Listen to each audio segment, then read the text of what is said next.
எல்லாருக்கும் வணக்கம். இன்னைக்கு நைட் நம்ம வீட்டில் என்ன ஸ்பெஷல் வாங்க வீடியோக்குள்ளே போய் பார்க்கலாம். இன்னைக்கு நைட் பார்த்தீங்கன்னா பொரோட்டா தான் சுட போகிறேன். ஆல்ரெடி வந்து பொரோட்டா 5-6 பொரோட்டா வந்து சுட்டு எடுத்தாச்சு. இன்னும் ஒரு மாவு தான் இருக்குது.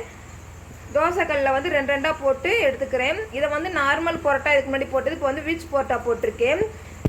இங்கே பாருங்கள், சுட்டு எடுத்தாச்சு. இதை வந்து நம்ம நல்லா தட்டி வச்சோம்னா இது வந்து நல்லா கிரிப்ஸி ஆயிரும். ஆல்ரெடி இந்த வந்து பார்த்திங்களா இந்த மாதிரி வந்து லேயராக இந்த மாதிரி வந்து நம்ம தட்டி எடுத்து வைக்கணும்.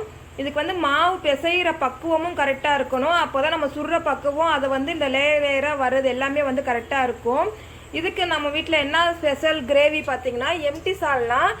ஹோட்டலில் தள்ளுவண்டி கடையிலலாம் கொடுப்பாங்க பார்த்தீங்களா, எம்டி சால்னா. நான்வெஜ் எது இல்லாமல் எம்டி சால்னா வைக்கிறது. அதுதான் இன்றைக்கி வந்து நம்ம பொரோட்டாவுக்கு கிரேவி வச்சுருக்கேன். இது வந்து ஈஸியாகவே நம்ம வீட்டில் செஞ்சிடலாம்.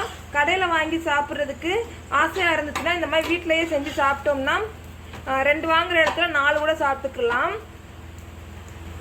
உங்களுக்கும் இதே மாதிரி வந்து பொரோட்டா எப்படி போடணும் அப்படின்னு தெரியலைன்னா என்கிட்ட கேளுங்க. ரொம்ப ஈஸியாக வீட்டிலையே செஞ்சிடலாம். இதுதான் இன்றைக்கி எங்கள் வீட்டில் வந்து நைட்டு டின்னரு. உங்கள் வீட்டில் என்ன ஸ்பெஷல் அப்படிங்கிறத மறக்காமல் கமெண்ட் பண்ணுங்கள்.